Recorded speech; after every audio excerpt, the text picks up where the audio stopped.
We are back with another exciting episode of our weekly entertainment podcast. We call it Spitball Media.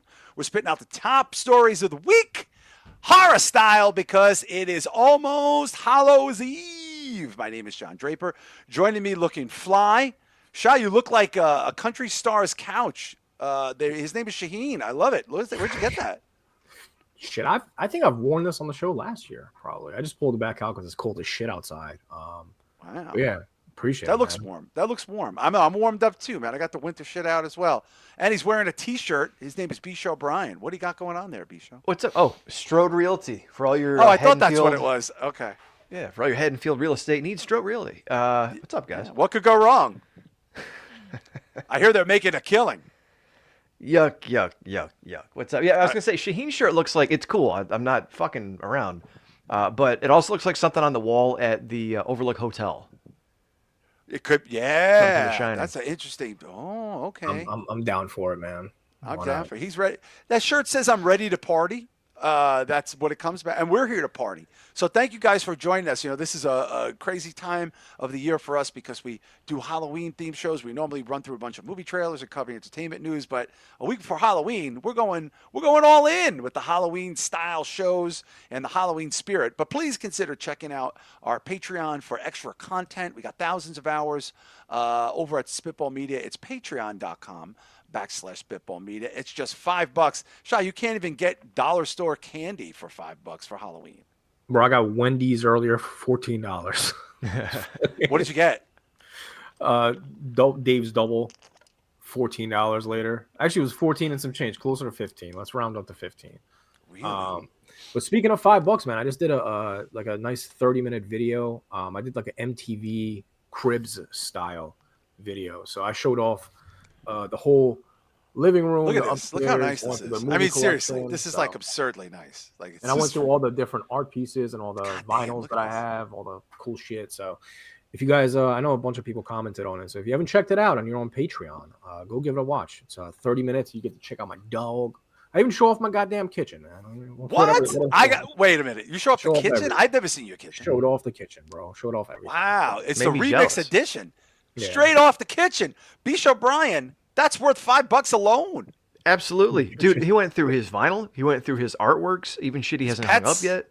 Yeah, I showed all my paintings that I've done upstairs. So. Are you serious? Yeah. I got to watch this weekend. Back there, my movies, vinyl collection. Oh, my God. Bisho, how are you going to top this one? I don't know. I'm still trying to figure that one out. Full nude. You got to do full nude. Maybe. I also did find, I think, it's an unfinished copy of our senior kind of parody horror movie we made.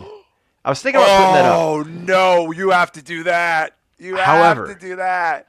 If I put it up, there's some shit in there that is not going to fly nowadays, and I don't want to get so maybe just, narrate over it, or you could.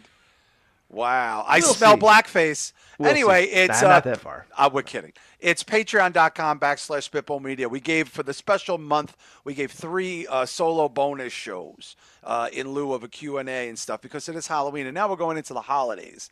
So, but before we get there, please consider joining. And thank you to the many people who contributed to the show. I'm excited to watch Shah's version of Cribs. B, who's chilling in the old Chatteroomy tonight? We got a new favorite, Coke Hogan chilling out. Coke Hogan is a new name, but an old friend. Mm-hmm. Don Stoney. I see Don Stoney. We got Rich Dow from the X's and O's of Life podcast. Hey now, Rich Dow. Hey now. I made a pit stop on his show Friday. We had a good time. Me, him, and Jermaine. That was Friday. Oh, man, I've been so busy. Friday. Oh, got a lot going on. I'll be there tomorrow night. So. And you're there tomorrow night. Okay. And Bisho, you cranking out your solo this weekend? Either this weekend or early next week, but definitely before Halloween. Before Halloween. Okay. It'll be available for everyone to listen to before Halloween. Yeah. I see we got the Cleric of Chaos chilling, and Sacha Baron Corbin is back chilling. Chris Matthews. The Chris Matthews. Wow. We got Ryan Keefe. The Ryan Keefe. We got Young John. Young John is a favorite of ours. Joseph Punches. Sorry if you already said that. Joseph Punches. No, I didn't get to the Joe Punches. The Cleric of Chaos is back. Yes, I mentioned him. There's someone else up top. Zando. Can you read that? Zando Fife Pod? X's and O's of Life. That's Rich Dow. Oh, I'm sorry. I'm reading it as if it's a whole thing. Oh, it's like Xenu or some shit. Motherfuckers be changing names and shit in I here. don't know. It looks like the name of the dude from the Scientology thing, Xenu or Xandu Yeah, or whatever. Xenu, I think it is. And I see Matt is there. Drew Yari just showed up. What's up, Drew? Oh, the young Drew Yari. He's a And young then person. ERT20 checking in from Wrestling Soup. What's up, man? Checking in for Soup. Oh, Soup must have just ended. There we go. All Yeah, right. that's thank it you so guys far. for chilling. I don't want to miss anybody. But boy, we got an interesting night here. Hi, Drucifer. We got an interesting night here. As it is Halloween, we're going to get to a very interesting little debate about horror remakes. There's an intriguing list going around, and we want to get your opinion. So when we get to that, we want you guys to whatchamacallit, put your 2 cents in there with your horror remakes. But we want to catch up on some stuff as it is the Halloween season of what we've been watching. Now, Shah, you let me know right before we went on the air that you finally got to watch Weapons, probably one of the biggest horror films of the year, inarguably, which is debuting on HBO Max Saturday night, but you got your copy already. I did. And next week, I'll have a review probably for Toxic Avenger. That should be arriving on Tuesday. I should have that on Tuesday. So I can't wait for you to watch it. I can't wait for you guys to see Toxic Avenger. I'm trying to catch up as much as I can before the end of the year. The end of the year. So I can kind of give But I loved Weapons, dude. It was nothing like I expected. I don't want to spoil anything. Can I give the theme? Like, is that a spoiler? Can I give? But look, it's coming to TV in 2 days. I mean, like, it's okay. Well, I'll say this. I love like the witchcraft voodoo aspect of it. I don't know which one it was, but I loved it. Very fucking creepy. I need to know her backstory, whatever the fuck was going on. I would love to know that.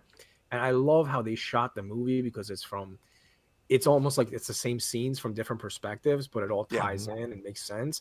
It's almost like different, but what was that Darling movie? Strange Darling. You know how that was shot like in different sequences. I like that type of filmmaking. It's very original. It's a different approach. So I fucking love Weapons, dude. It's probably my number one now. I think it's better than Bring Her Back. Bring Her Back is probably my number 2. What did you think of the last 5 minutes there? Obviously, that's a big sort of part of the story, the ending. Right. I love the ending, dude. I actually want to look up to see who is this aunt? Like, what else was she in? I'm gonna look it up right now. You would never. She's a TV actress for 35 years. You ever seen Uncle Buck? She's Uncle Buck's girlfriend. Uncle Buck's his girlfriend. Get the fuck out of here. Yeah. Get the fuck out of here. Yo, I just watched Uncle Buck like 2 weeks ago. Bro, that's his girlfriend. Yeah, she's mostly a TV actress. What? Amy Madigan. Yeah, she's nowhere near that old, I don't think. Yeah, well, maybe. I just pulled out a Lil Jon man. That's how much she threw me off there. I wasn't expecting She is nearing 80 because she said it was tough for her to do the makeup and the stunts and stuff when the kids attacked her. I don't think she's that old. I mean, she might be 70. Crazy. Shah, what did you think of the cast? I thought it was just so much great performances in that movie across the board. I honestly, I can't recall anybody that I know from the cast. Well, Josh Brolin? It was great performances. Well, yeah, aside from him, but I don't recall anybody else. He's Thanos, yo. Yeah, I don't recall anybody else from the. Well, the girl was Cable, from, and she's 75, dude. 70. Wow, God bless, man. What the fuck? What a role for a 75-year-old, maybe mid-level. I'm not going to disrespect her, but I'm saying not a household name, but I knew her name right away. Shah, and the girl, obviously, she was in the prequel for Rosemary's Baby. She was also in the Wolfman movie. She's been in a bunch of like horror movies. I want to see I want to see the Rosemary's Baby. What was it Apartment 7A? Is that what it's called? I thought Bisho saw it. I saw it. No, I haven't. Bisho, you've seen it? No, I thought you guys saw it. I thought you saw it. Oh, I didn't see it because I haven't seen Rosemary's Baby. I didn't want to watch. No, I've started watching it, but I fell asleep. So I need to finish that. I did start watching something else too, and I fell asleep. I think it was called Moncho or something like that on Shudder. We talked about it a couple weeks ago. We played the trailer. Shudder's got so much good shit right now. I need to go back. Bisho, what have you caught up with in the little interim here? I really haven't caught any horror movies because my TV, I saved all the Shudder ones for now, for on Halloween time. Yeah, my TV doesn't get the Shudder app now. So I have to use the Roku stick, but my daughter... And then bounce it over. Yeah, and then my daughter has the Roku stick in her room, and every time I go to watch movies, she's watching TV or sleeping with it in there or something. So I have to catch up yet. I haven't watched. I watched season 2 of Tires, which was pretty funny. That was great. Wasn't it good? Yeah, I like how it Yeah, wound up. very fun. Shah, Bisha, you'd do you love have- that shit. You'd love Tires, man. It's the fucking best, bro. Is that a show? Yeah, it's fucking. It's on Yeah, Netflix. dude. It's a hard comedy half-hour show based out of PA, with starring probably everybody you know. Yeah, Like all Shane comedians Gillis, you know. Stavros What was it called? Halkias. Shane Gillis, Yeah. Stavi Baby's in it. Oh, dude, I gotta watch. What's it called? Tires, dude. Really? Dude, it's like the new. It's like the new. It's Almost Sunny. Only it's 10 times more offensive. I think. Yeah, and it's like I it takes need to place in watch like a it. bell tire and shit. It takes place at a tire shop in Western PA, bro. What, like the fuck? You could sleep it on this. Yeah, yo. I need to watch this ASAP. Dude, you're gonna die when you watch. Bisho, how inappropriate is Tires? It's like hard inappropriate. You know, it's funny. I think I said in our private chat a few weeks ago that Shane Gillis reminds me of that guy where you think he's not saying racist shit or he's not going to go that far, but then something comes out in 5 and 6 years and you're like, maybe I should have seen that coming. Because that's how this is. There's he's calling Italians slurs. He's Shah, it's and Stavi is amazing. Yeah, I love him, dude. He's fucking hilarious. He's amazing. Okay, well, I that's a wanted to good thing mention pick this up when with. we're talking about weapons. I love seeing, like, you know how the nun, the girl that plays the nun, she's the homeless lady in Mulholland Drive. Yeah. I love seeing like these like little known actresses that were in these like weird oddity movies. Yeah. Get like a horror role like fucking 25, 30 years later. I always think it's dope. So the fact that she's Uncle Buck's wife. Uncle Buck. man, Yeah, she was threw also me the off. wife in Field of Dreams. She went to transition to TV in the 90s and did a lot of Yeah. TV stuff. Amy Madigan, 75. I am shocked. Wow. Well, that kind of makes sense actually. 'Cause And she was she's grown down. up when I was People are TV. talking about the prequel movie coming out. She's She down said, to do yeah, it she too. said she's 100% down. I mean, you have to. I imagine they might go with a young. Look, for all we know, she's like 1,000 fucking years old, Shah. Like, seriously. Yeah. She could be as old as time. Like, you just don't know. You know, I don't want to Jerk is comment too joining much in. for people that haven't seen it, but Well, make sure if you haven't seen it this weekend. Now, I have been watching. I wrapped up the Sexy Ed Gein, and I thought it was okay. But I wanted to transition into something else, and I watched the Devil in Disguise, John Wayne Gacy on Peacock, and I was telling the guys offline, it is phenomenal. If the Ed Gein left you a little like too artsy and very fartsy, this is meat and potatoes, no bullshit. It's 8 fucking hours. I have 1 hour left. I devoted my time to this because it sucked me in. And I got to say, if you have Peacock, if you're looking for something good to watch, I think anybody would appreciate this. I don't know how familiar everybody is with John Wayne Gacy, but Bisho, this is like one of the worst people ever to live. Yeah, I think I saw the John Wayne Gacy tapes on Netflix a year or two ago, and it went into great detail about that. Like just luring people in through his business, young kids, and hide them under the floorboards. And he was working with like the local politicians and stuff, and everyone thought he he was was doing great. Democratic fundraisers and stuff. Yeah. He was positioning himself to be like friends with everybody, and it was brutal, man. I mean, and then what they do is they do an interesting thing, guys. They show you the story of some of the boys. So it's like, and it's just so awful. I mean, these were the oldest one's like fucking 21, 22. Yeah. Very similar in some ways to Dahmer, just in the people he targeted. Very similar. Yeah. But they'll show you the story of the boys shot, and then at the end they'll show you the real pictures of the guys, and they look just like them. It seems like they spent a lot of like time being very respectful, and not sensationalizing it, but also making sure people know that these were real people this happened to. These are real kids, yeah. I'm surprised they haven't run out of like serial killers yet, because I feel like I've seen so many things done on Ed Gein and all these, Gacy and whoever else. Like, yeah. It's worth watching, dude. I think you guys would both really love it. I think you think it's great. But I want to point out, yesterday, as I'm now switching my movie nights to a weekday night, my weekday night tradition now is going to be after I get off work, I go to a movie just to decompress because I'm so busy on the weekends. Mm-hmm. I saw Black Phone 2 last night in RPX, which was very fun. RPX is sort of like right below an IMAX. And I have to say, I just, I had high hopes, and it absolutely delivered for me. I was completely impressed with how they managed to once again take this story, put a little something different in it, and just boom. The performances are great. Ethan Hawke, the grabber. I think you could do 50 more of these. You know, Shah, it's kind of like Nightmare on Elm Street without any of the horse shit. And that's what I've heard. I've heard it's like a perfect balance between the original Black Phone and a mix with Nightmare on Elm Street. And since I got that Steelbook 4K set of Nightmare on Elm Street, I've been trying to binge watch all of them, and I've only made it through 3. But you know, I'll get there before Halloween. So Yeah. I'm really, you know, I feel very nostalgic when it comes to Nightmare on Elm Street. So the comparison to that really kind of gets me a little bit more interested in it. So I'm invested, dude. I want to check it out. Blumhouse rarely does anything that I do want to actually check out, but Black Phone is definitely one of those.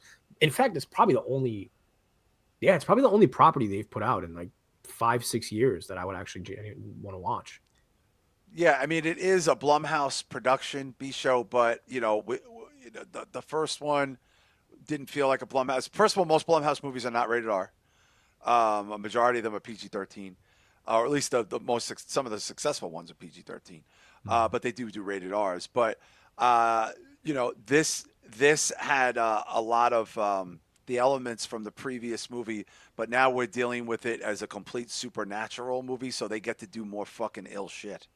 And I was really, really happy when you said it's like a Nightmare on Elm Street without the horse shit, because we've talked about this a lot. To me, I think that's what holds Freddy back for me from being a serious contender in the top 3. Because, yeah, he's loved and made a shitload of money, but he became Johnny Carson, or who's the other Shecky Green. They call him Shecky Green with claws. So like the king once of the one-liners. Yeah, there's no one-liners in this.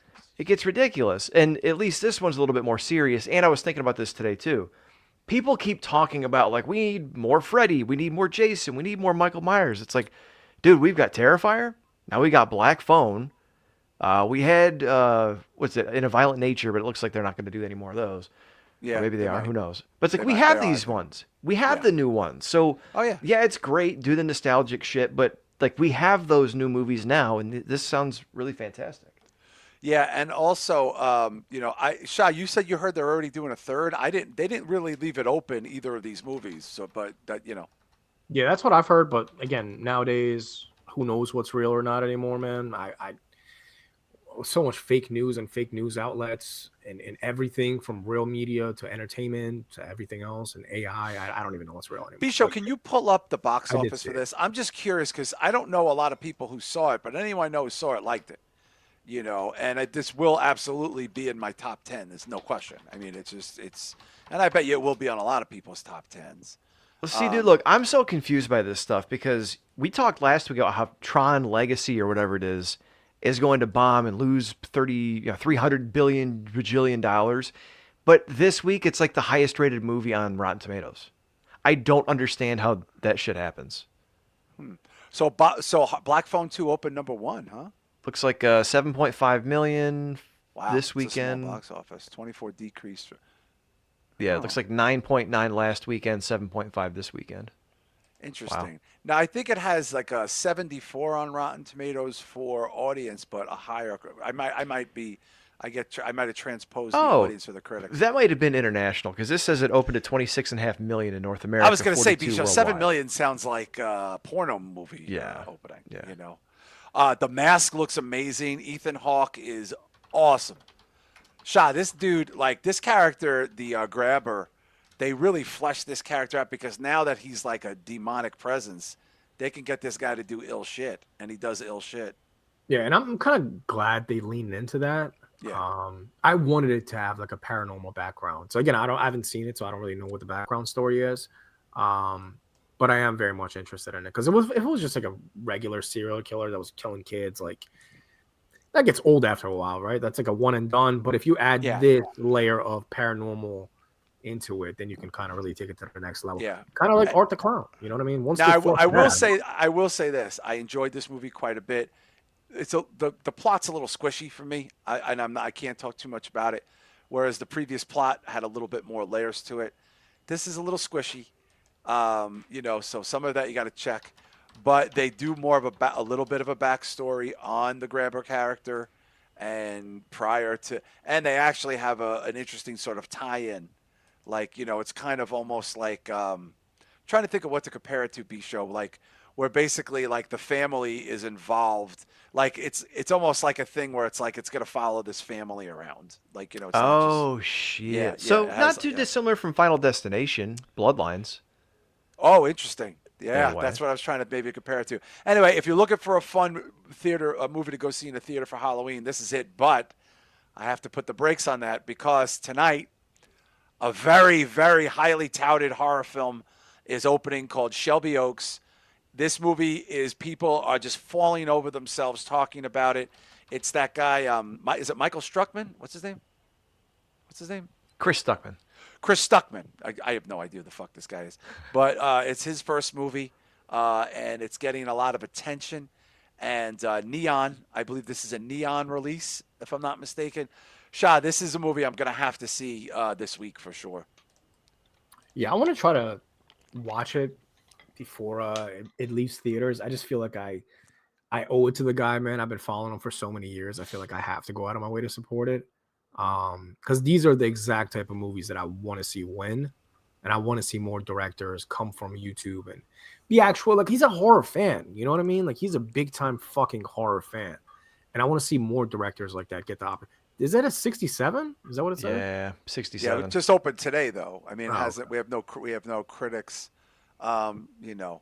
But people who saw it in screenings, show like not critics, are just fawning over this movie.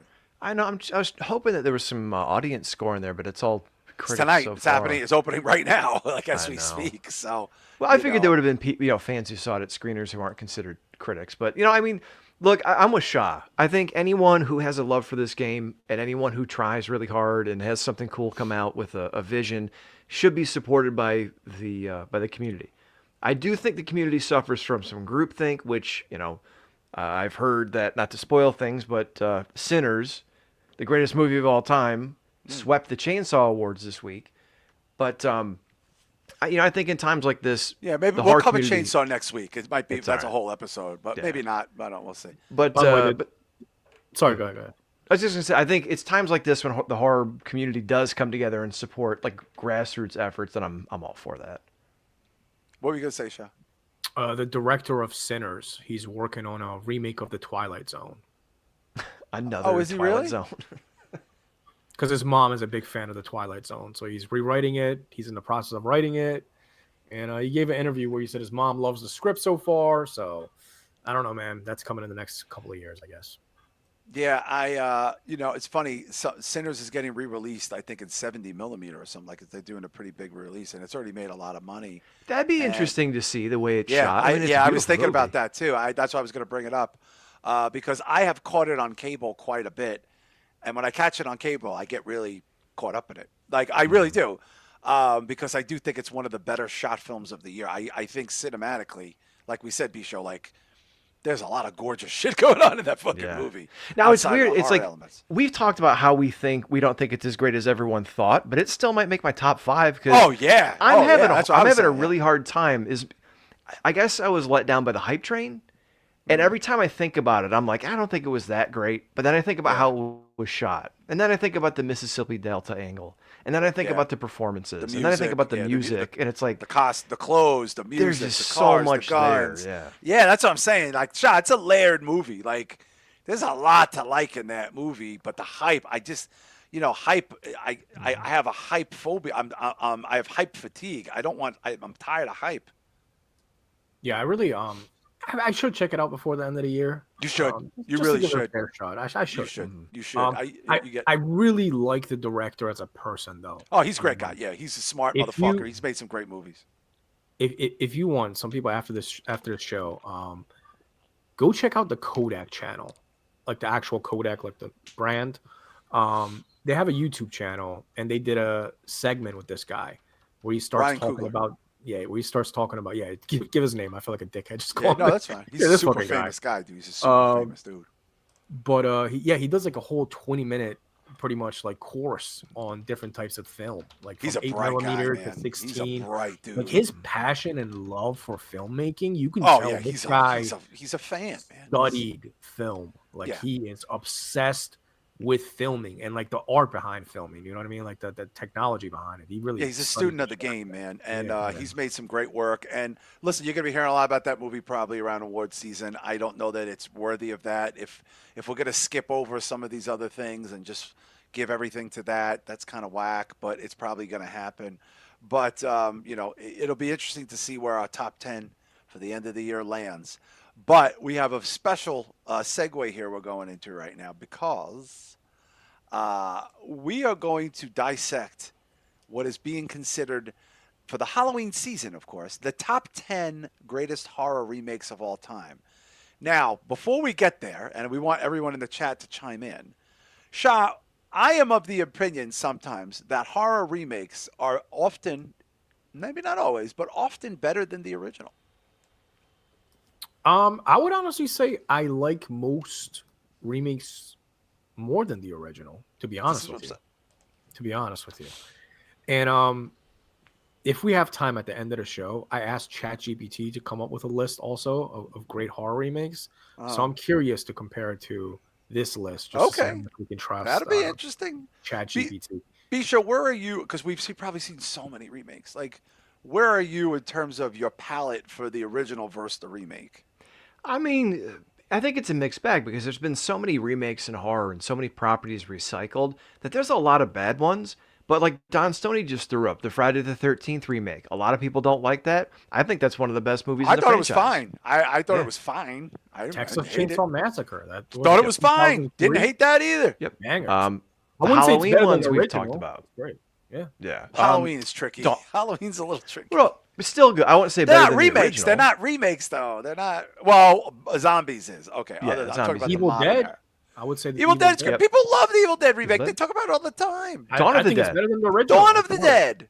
Yeah. Dawn of the Dead remake. Dude, The Night of the Living Dead remake, which just got re-released. With Tom Savini? What about- Yeah, his one. Yeah. Yeah, his one he directed. I would say that's better than the original. I'm sorry, it is. Well, I think they it's had a lot more opportunity than the original. But regardless, though, probably. people, I'm just people saying. pretend like Night of the Living Dead is like the best movie. Well, of it all was. time. I mean, it's the Yeah, for kickoff, right? It's the he jump blew up off. a bit, but- You know, it is the jump off.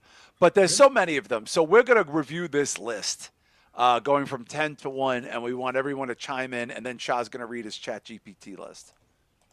All right. Do we have number 10? Yes, I'm going to try to obscure the rest of the list since it's all on one page. But number 10 is Nosferatu. Okay, that I did not see coming because I think it's unfair to compare the limitations of a film 100 years prior, Shah, to what we saw last year or this year, dare I say.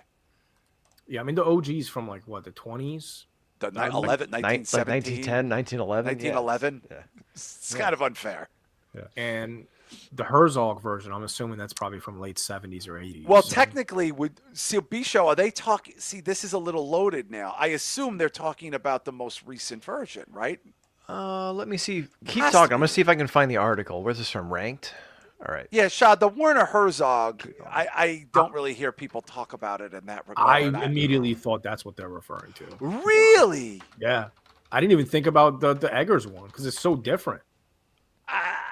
But it's so current that I assumed we would be going through that, like, rather than a 30, probably, maybe more than that. Out of Werner curiosity. Herzog's was in the 70s, right? Yeah, I think so. Yeah, out of curiosity, everyone in the chat, if you thought it was the Eggers movie, put a 1 in the chat. If you think it was the Herzog movie, put a 2 in the chat. I'm curious if it's just my. Dare I say most people haven't seen the Herzog one? Yeah, I think most people are going to think it's the Eggers one, but I really think that's what I immediately went to. Bisho, I'm sorry, my brain just went there. Yeah, I thought it was the Herzog one, man. You know, I thought so too, but this one's so new and so fresh. I would imagine it has to go up there. And So I let's can't presume find, it's this one. Let's presume I can't find the actual article because there's other lists up there that have different lists. So. Well, let's assume it's this one, Shah. Where do you land on that? Because I think, it's obviously I think the modern one is beautiful and very sort of breathtaking, but it also has advantages that you cannot compare. Right. It's not fair to compare it, to be honest with you. This is probably going to be the one remake that's super. I can think of one more, but I'm not going to give it away yet. Honestly, I prefer both. Both versions, the Eggers one and the Herzog one, over the original. I've never seen the original fully. I've seen the original numerous times. Yeah. I can't make it through, man. Well, it's appreciate it. it's a silent movie. Yeah, You it's a know? silent movie from like the 20s. It's like all silent and shit. Ain't no noise or nothing. Ain't nobody's talking, man. Nobody's talking in the movie scene. So it's from 1931. Oh God! Yeah. Are you really? I think it's before No, 31. no. But No, it's however, 22, This one is 1922. from 78. so Yeah, this 1922. this number 10 is actually counting both the 1979 Werner Herzog and the 2024 Robert Eggers, which is fucking weird. How can you count I've two never movies? seen the Werner Herzog. I've seen many of his movies, but every one of his movies I've seen is a documentary. So I've never seen it. Oh, dude, you gotta check it out, man. It's a Yeah. Have you batshit seen it, crazy B-Show? Have movie. you seen the Werner Herzog? Not all of it. I'm familiar. I know The Creature. I've never seen the whole thing. Okay. Well, Kinski's fucking crazy, B-Show, dude. I Anything think, don't you he think does. this is an unfair sort of, it's a mulligan because of the time period? Yeah, that's like saying, Kenneth Branagh's Frankenstein was better than the fucking book. It's like, of course it's a better movie than the book. It's a completely different medium in some ways. Yeah. It's like, when Shah just said Night of the Living Dead, the remake is better than the original. It's like, well, It is.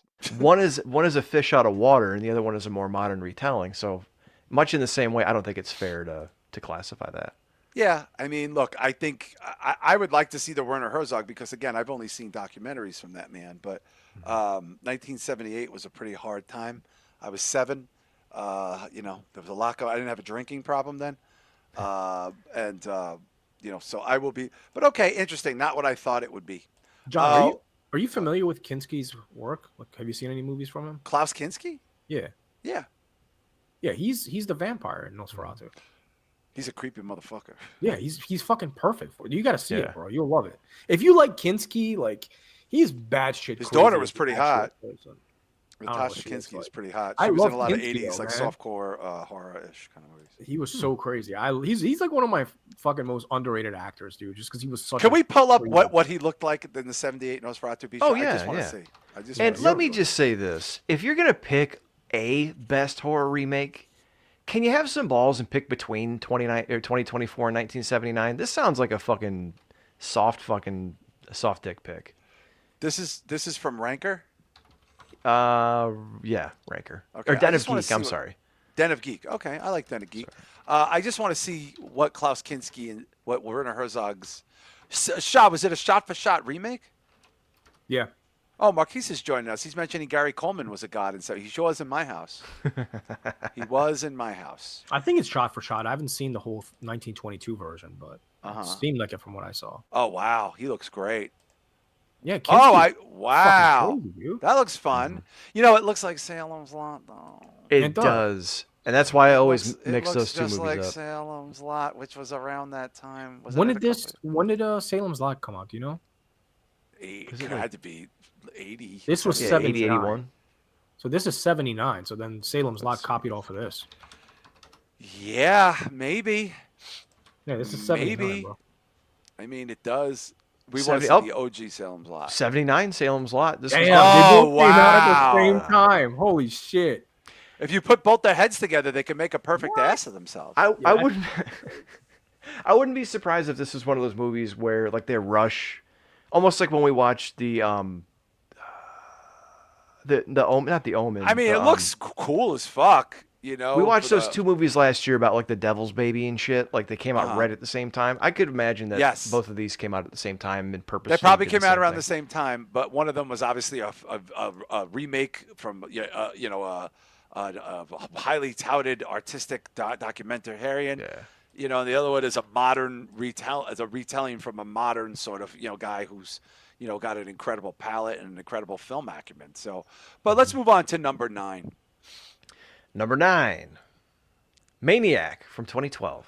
Okay, can I just say I am a super fan of the original. My brother Kevin was a super fan. My brother Mike's a super fan. We have loved this movie. We've seen it 1,000 times. Joe Spinell is just so perfect in the movie. But, Bisho, I have to say, when this came out and people told me, you're probably going to want to shit on it, but you should watch it. Elijah Wood's actually really good. I have to say, I really liked it. I think I would possibly put this in a top 10. I know we've talked about that a couple of times, and as much as I like Maniac from 81, I've never watched this movie. I never have. I think you'd like it. I think you'd like it. It's good. It's not meant to take the place of the other one, or it's a little different. He's a good actor, so it works. Shah, what's your take on this? Love the original with Joe Spinell, one of my favorites, one of the Yeah. dirtiest movies out Oh, there. filthy. And it's not because it's like anything like super disturbing like you wouldn't see in other movies. It's just the feel of it. It's just a dirty fucking movie. Filthy. Filthy. I've never seen the remake though, but I've heard great things. See, people just stay away from it. Out of curiosity though, do they incorporate the mannequins in the remake? Yeah. Or... Yeah. Okay. Oh yeah. Oh, nice. Yeah. Yeah, if you want to visually play the trailer without the audio, I don't know, like, because Bisha, you're looking fine now, so I don't know, but just to see, like, just to see it. I bet you most people have never seen this. I've seen the trailer. I've just never seen the movie. Yeah, we it was a con, dude. It was a con. So it's based out of L.A. Oh no, it's Latin. Yeah, all right, maybe we'll skip it. Yeah, we'll skip it. Do it. But I liked it. I would recommend it to people. But I will say this. If you've never seen the original, do not see the original 100 times, right, Shah? I mean, versus watching this instead. Yeah, I would 100%. If you haven't seen the original, I would definitely recommend, especially for Halloween, dude. This is the perfect time to discover the Joe Spinell version. Brutal. Yeah, I would definitely check that out, man. Bisha, would you say maybe one of the most underrated horror performances of all time, Joe Spinell in this? That's a really good way to put it, because I don't, other than on like horror pages, I never see anyone talk about Maniac. It's a cult movie. It's a cult movie, though. It is, but that performance, like sometimes you'll even hear in regular circles, like some cult movies where people have a really great standout performance, it'll leak through. I'm surprised it never happened with Joe Spinell, because he was in Rocky and had some other shit going on. He died too early. That's why. He died early. Yeah, and he does this movie, and he just, like, his breakdowns on screen, and how he goes from almost, like, happy to, like, wide-eyed and buggy, and, like when he's strangling people and shit. Like, yeah. God. And struggling when he has the girlfriend, and he doesn't want to, he's resisting temptation. What a great fucking movie. Shah, I think it's maybe one of, if somebody said rank your top horror performances, it's up there for me, like, unquestionably. See, I don't think it's an underrated movie by any means, because I hear it mentioned a lot. I do hear the praise for it, but I never, Your Honor, like, honestly, I never hear people talking about his performance. And I haven't seen it for a couple of years. I would have to go back, because I mean, his performance didn't really stand out to me either. It's not something that I even remember really. It's just very believable, because he was a Broadway actor, dude. If you guys haven't seen. If you haven't seen The Undertaker, also check that out. That's with Joe Spinell. Yeah, he's done a lot of crazy, weird 70s movies. Coke Hogan's bringing up Kevin Castle talked about this a lot. He was a huge fan. Yeah, everybody I know, in like growing up in our age group, was a huge fan. But he died way too young, Joe Spinell. We could have got a lot more horror from this guy. Oh, what a great, and Shah, maybe one of the best movie posters, I think. God, look at these. Yeah, it's an iconic poster. Man. He looks like Ron Jeremy about to finish.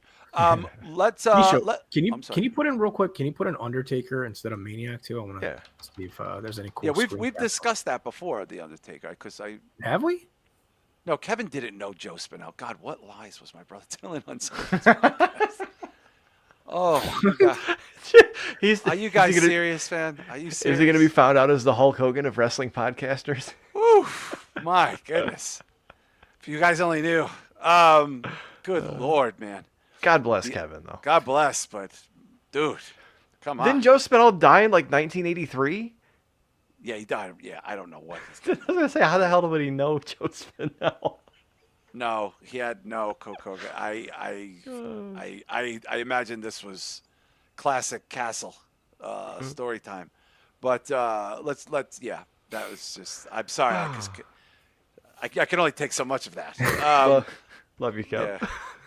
Yeah. Like Jesus Christ. All right, man. Let's go. Let's go on to number 8, please. Number 8, surprising choice, The Ring from 2002. Okay, Shah. I know you're a big fan of this version, and I think you have said more than once that you find this to be way better than the original Ringo movie.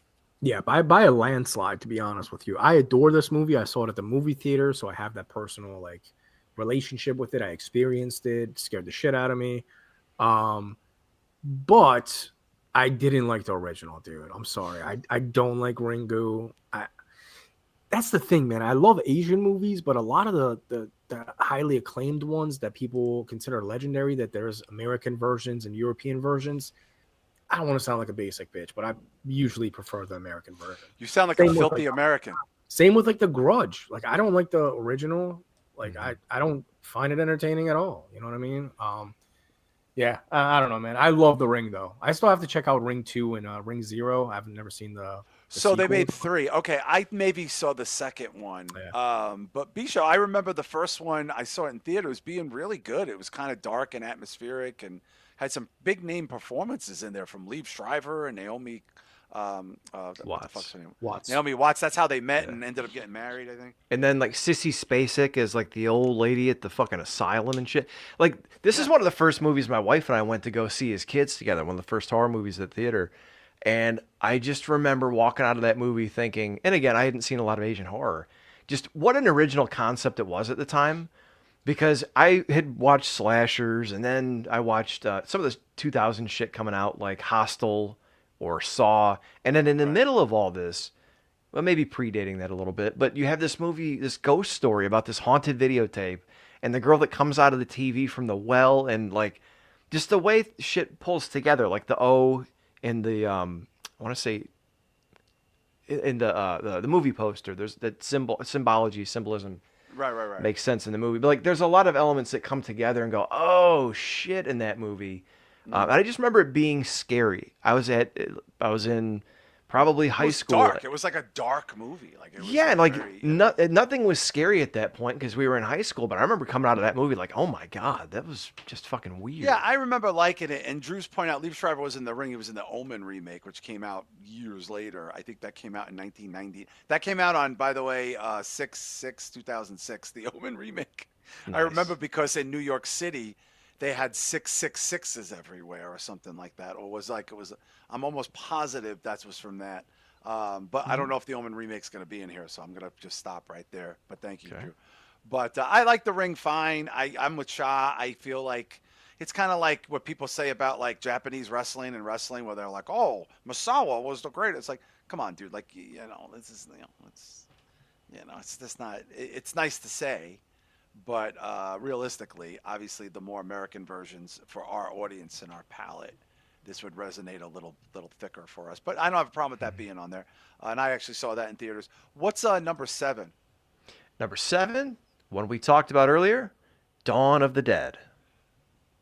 Shah, I got to say, this might easily would be in my top 5. I had no expectations going to see this. I never heard of Zack Snyder. My understanding was Zack Snyder's only film credit, and you could G-check me on this, was a Morrissey video for the song Tomorrow, which is one of my favorite Morrissey songs, one of my favorite Morrissey videos. This was, this is what, kind of put Zack Snyder on the map. But you got to think, a lot of balls remaking Dawn of the Dead, and it turned out to be very successful. Yeah, this is another one I believe I saw in the movie theater. And I'm not a zombie guy, man. Like I didn't even see Dawn of the Dead till a couple years ago, to be honest with you, the original. So I prefer this over the original, although I really appreciate the practical effects and all that. Actually, I take that back. I don't know, man. I would have to. It's hard to compare the two. Very different. I mean, yeah, again, the limitations of the original to this are massive. Maybe I limitations. would say the original. Maybe I would stick to the original. You would prefer the original? Yeah, probably, actually. I like the remake a lot. B-Show, what was your expectations when you remember seeing it for the first time?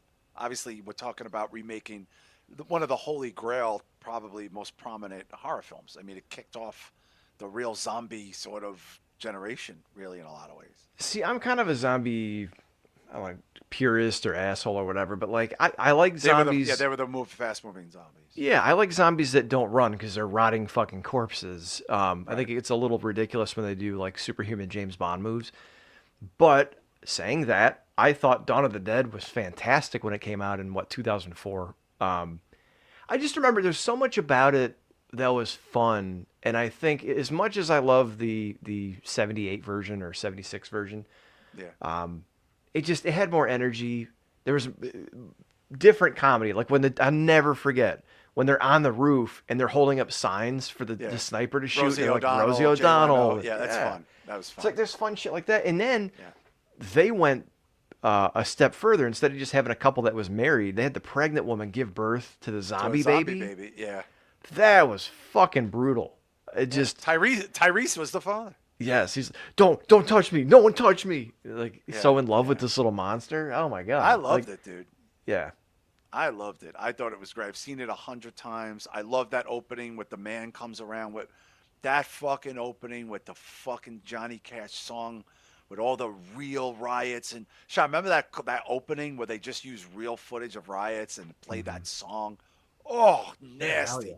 Now I want to point out a good friend of mine. I have to disclose this. My buddy Sam is the woman in the beginning. She's a friend of mine since we were children. She's a very prominent stunt woman in Hollywood. I've mentioned her before. My buddy Sam.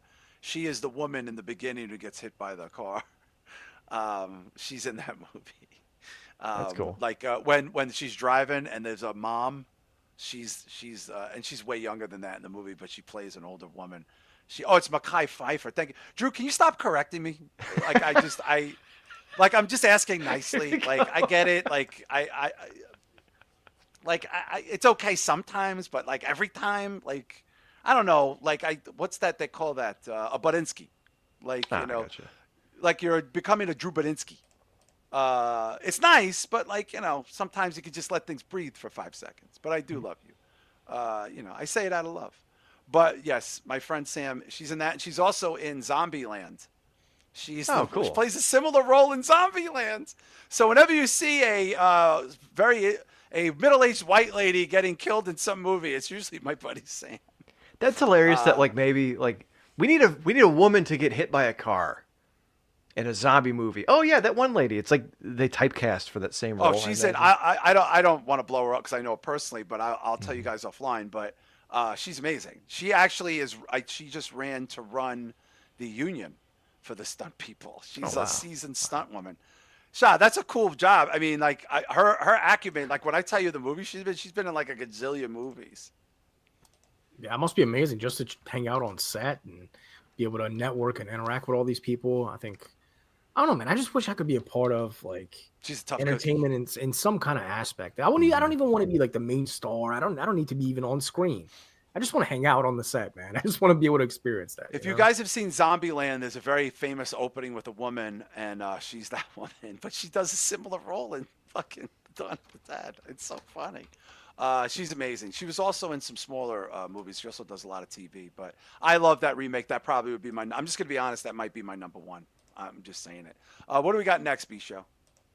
Number, what is this? 6? The Blob from 1980. Oh, boy, Shah. Go ahead. Definitely in my top 10 for sure. Like this is one of my favorites, to be honest with you. It's such a fun movie, and the practical effects are really good. It holds up. It's gorier than you expect. It is. It's gorier than you expect. And again, it was filmed like 5 minutes away from me. Literally, that movie theater is rad. 5 minutes away from me. Oh, that's so cool. So I have that personal relationship with this movie. And they do the Blob Fest every year, which hopefully I'll attend again this year. And Kevin Dillon never goes? What has he got going on? He could go to that. Yeah, you should. Do they ever get anybody from the movie there? Like, that's so whack. What'd you say? Nobody from the film ever goes to the Blob Fest. Like, hey, this year we got a couple people from the film. No, I don't think so. Not that I've seen. That's whack. Like even some of the Friday the 13th B characters go to like they're not Blairstown famous every year. people. Like if we pulled up the Blob cast shot, most of these people have jobs. Like or they day might, jobs. and I just don't know them, and I just No, you would. It's Kevin Dillon. His brother's Matt Dillon. He looks like Matt Dillon. He's the Entourage TV show. He was a principal for like fucking a million years. It's one of the biggest shows on HBO. You know, I mean, maybe he might be a hard get. If you haven't seen this, I think this and Pumpkinhead, which we did a watch along on our Patreon last year. Those are like two of my favorite Halloween movies, man. I fucking love those movies. B-Show, who's in watch? There's famous people in it. Yes. So okay, Who's Jeffrey DeMunn. All right, Kevin Dillon. Obviously, Shawnee from Smith Entourage. was the chick from Saw.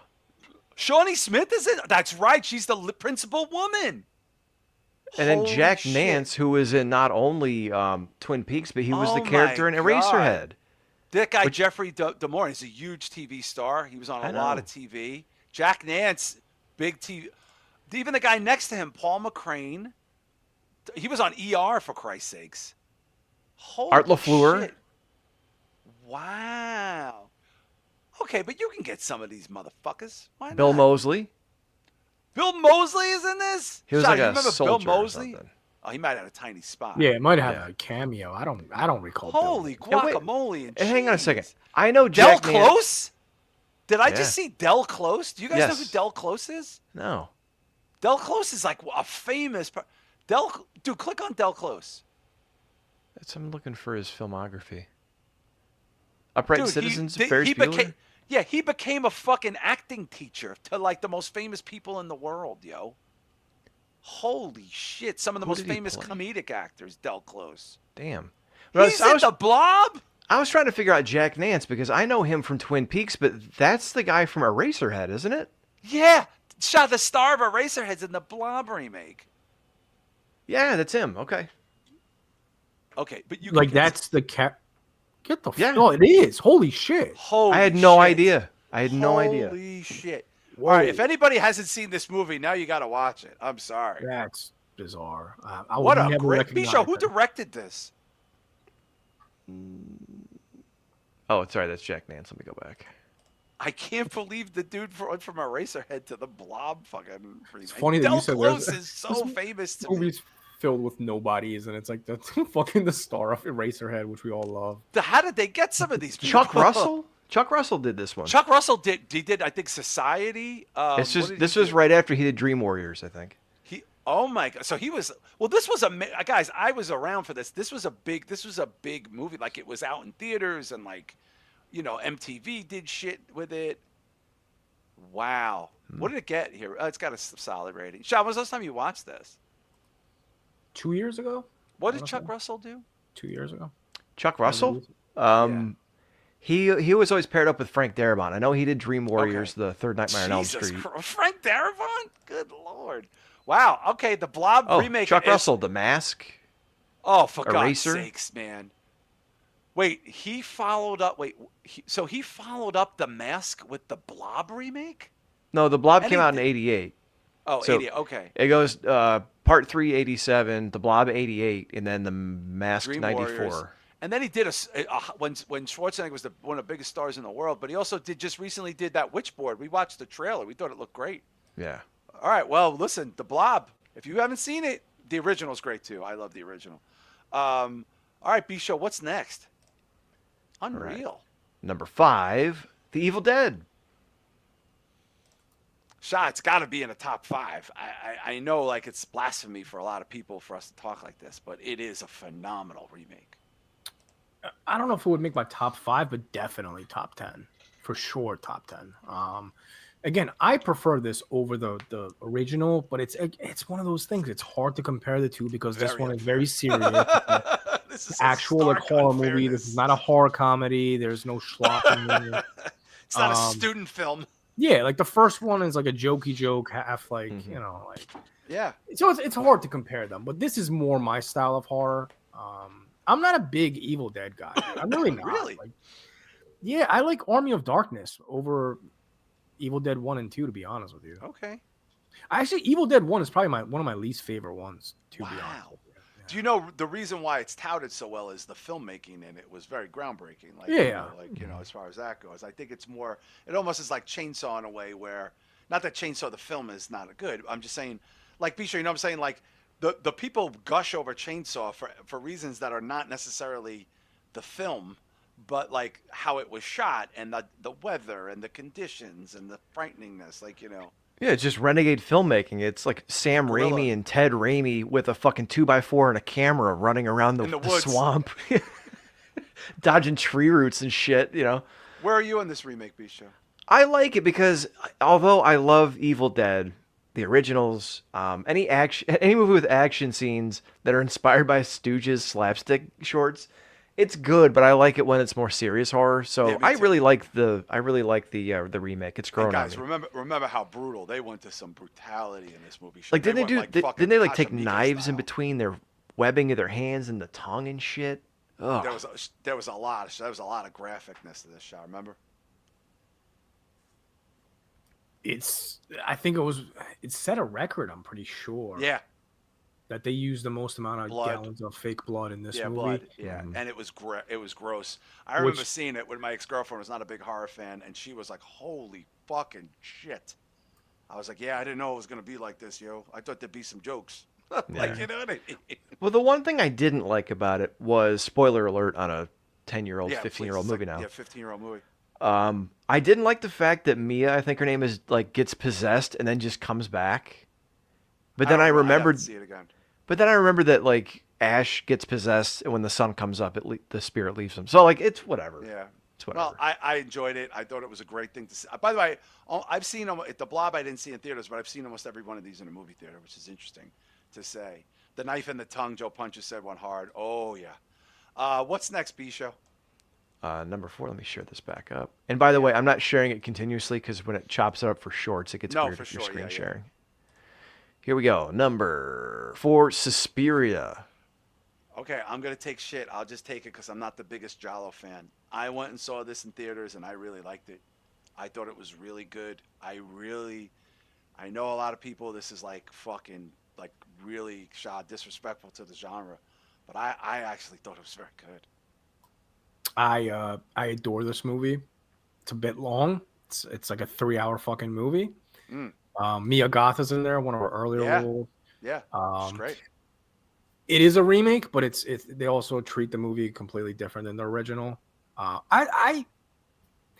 This one might be the hardest one for me to pick, man, because the OG Suspiria is like one of my favorites, and I really fucking love this. It's a fucking huge deal to people. So it's very difficult to compare the two, but I'd probably have to stick to the OG just because I have so many memories of fucking, like, that movie was one of the first DVDs that I collected, man. I've watched this movie so many times. It's a groundbreaking movie to people. But I don't want to take anything away from this movie because this is genuinely like one of those, like, it's not an A24 movie, but it would kind of gives you those vibes. It's one of those. I thought it was. A24. Now it's funny you're saying that because I just assumed it was. No, but it gives you those like early A24 type of vibes. Oh, for sure. It was super artsy and like. Yeah.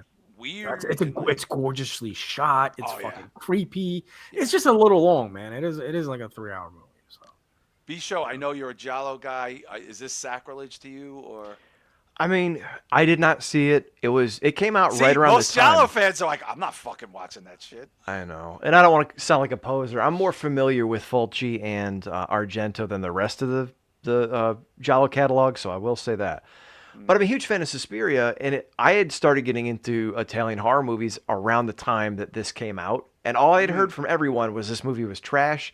And the comparisons, that's true. That's what they said. And the comparisons I was hearing was similar to what people were saying about the other horror, the Black Christmas remake that came out sometime around the same time.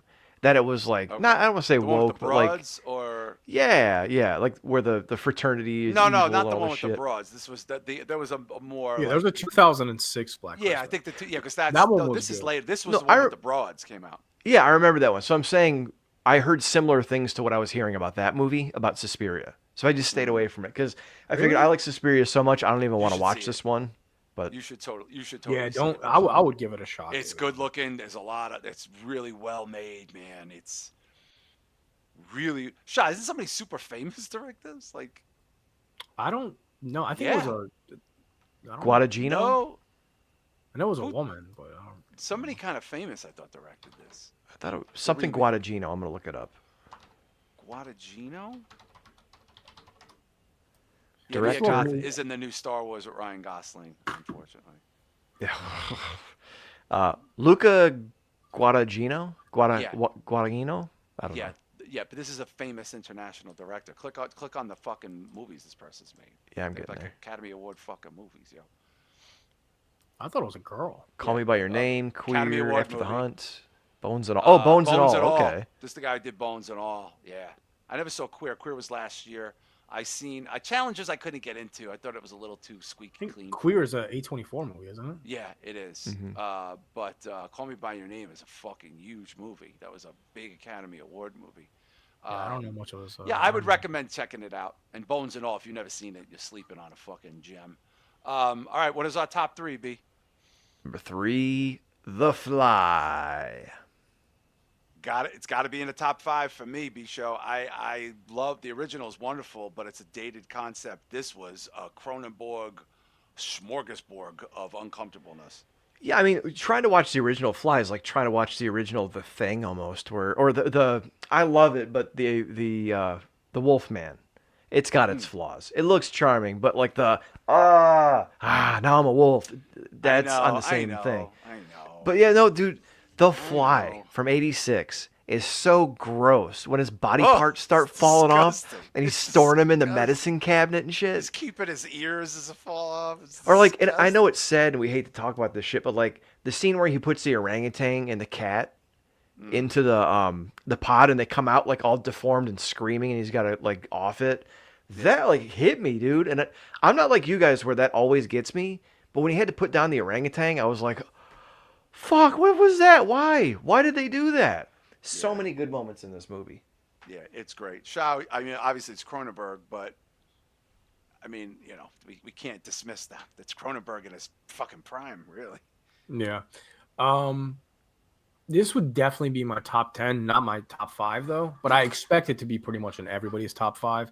Yeah. I'll be honest with you, man. I think this is probably one of the most overrated Cronenberg movies Really? ever. Wow, it was so successful. I saw this in theaters. This was a big deal. Because this is everyone's go-to number one, and I'm like, dude, he's got so many better movies than this, though. This is like, it's kind of mid-tier for me. Here's the thing, though, because I'm older than like literally everyone in the room. At the time, this was like a young, cool movie to see. Everyone saw movies like this. It was a water cooler thing. Did you see the scene where Jeff Goldblum dropped his ear? And Gina Davis was a fucking A-list actress. So it was like, you have to kind of take that snapshot in time and go, here's this A-list actress. They were a couple in real life, by the way. I don't know if they were before the movie started, but they were a couple at one point. And people love that shit. And it's like 90s and like, or late 91 was it, B-Show? 86. 86, excuse me. This is like an MTV kind of time period where people are starting to get cable.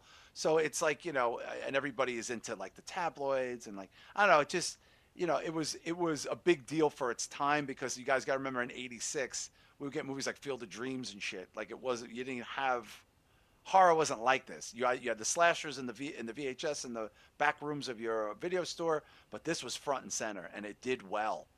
The sequel we can leave out for another time, but they tried. Which I'm Not surprised. terrible, but they tried. No I'll talk Cronenberg, about this in a minute because I think there's something else coming up on the list that I'll compare it to, which is why I'm so surprised that this movie was successful. We can move on. Yeah, Drew. The Brood. I don't remember it. I honestly don't remember The Brood. Not a big fan of that one, to be honest. My brother Mike is way more versed than that. All right, what's number 2?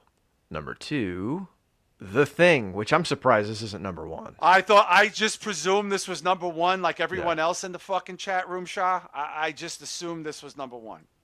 Yeah, I honestly thought it was going to be number 1 too. I thought The Fly was going to be number 2, and I thought this was going to be number 1 because that's the order that I see on most lists.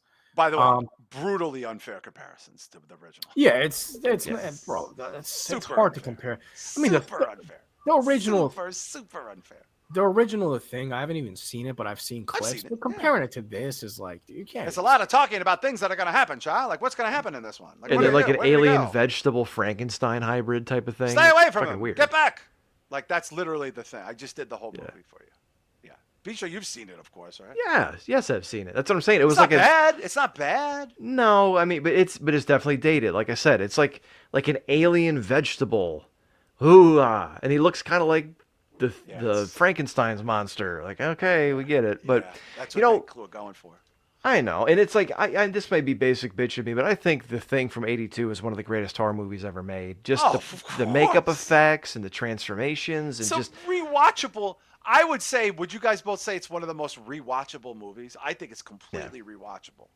It's a perfect mindfuck, dude. Like the fact that still to this day, you don't know if MacReady or Childs is a thing, and it will be debated forever. Yeah. No one knows for sure, and it's perfect. I'm sorry, Shah. Go ahead. Okay, Shah. No, I was just gonna say, I recently watched. I know we got to wrap this up, but In the Mouth of Madness just came out on 4K. Just came out. Yeah, I saw that in theaters too, by the way. Dude, that is probably the most underrated John Carpenter. What's the premise of that again? I need to watch that again. It's the author that Okay. basically. I don't Sam wanna Neill. spoil it. Sutter Sam Kane, Neill. right? Sam Neill, Yeah, Sutter Kane, Sam And the Neill. practical effects, the different creatures that I'm come out of watching. the I gotta fuck. watch Oh that. my That's god, a it's nice so fucking Halloween good. watch, guys. If you haven't seen it. Yeah, In the Mouth of Madness, man. I mean, I think it's probably second when it comes to practical effects, right behind the Thing. Like it's up there. It's up there. Yeah. So Yeah. If you haven't seen, I mean, you probably have all seen it at some point. I mean, it's just a very rewatchable movie. Yeah. I think Drew points out the score is the intro for Shudder. I mean, like that bim bim bim bim. Oh, B-Show, it's so great. Oh, it's so great. I know. The score was performed by Ennio Morricone, who did all the westerns from like Yes. Barrel Full of Dollars and stuff like that, I believe. Oh, so timeless. So it is. fucking timeless. Awesome. All And right, you know what? now I don't know what number one is. I swear to God, I have Well, zero I understanding. was going to of what say, this is. John, because I wanted to ask you this before we moved on. I know we got to finish, but it's hard for me to believe that The Thing in '82 was hated. It was graphic. Nobody liked it. I know what I'm saying. It was graphic. The effects were crazy, Didn't and make it a was lot a of money. remake of a prior Didn't make a lot of movie. money.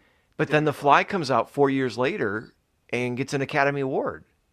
It was that was hyped up because it was hyped up like a motherfucker. You know, it was way more hyped up. '86, we were a little bit more cosmopolitan in '86 than we were in '82. We were starting to, things starting to happen. Like, it was getting closer to the '90s. It was just and people had higher expectations. I think it was just a little ahead of its time. That's honestly. I think if they would have put that movie out 8 or 9 years later, people would be like, "Holy shit! Did you see the fucking Thing? I went and saw it again." All right, I have no idea what number one is. I'm not joking. So what is number one? I don't think you'll be disappointed. I'm not sure how I'd rank it because I've not seen it all, but it is the 1978 version of Invasion of the Body Snatchers. Oh, I am so not disappointed. Ay, ay, ay. Shah, I think this movie holds up so well. It's one of my all-time favorites. It is one of the most frightening in-concept movies for the time period. The last half hour of that movie is like, because you got high-level acting, it's more like a drama. They don't give you a lot of craziness there. I've seen it probably 100 times. yeah, I've only seen it once.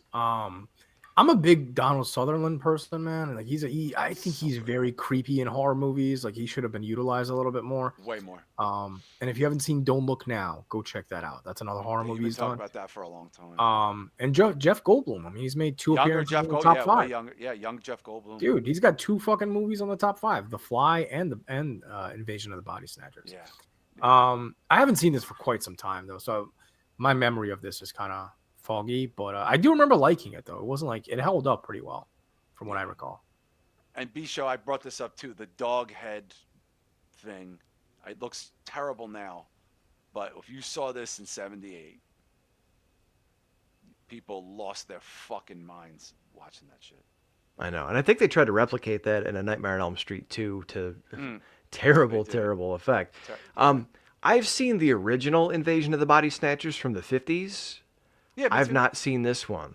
Oh my God. Oh. So I can't really crack on the ranking of number 1.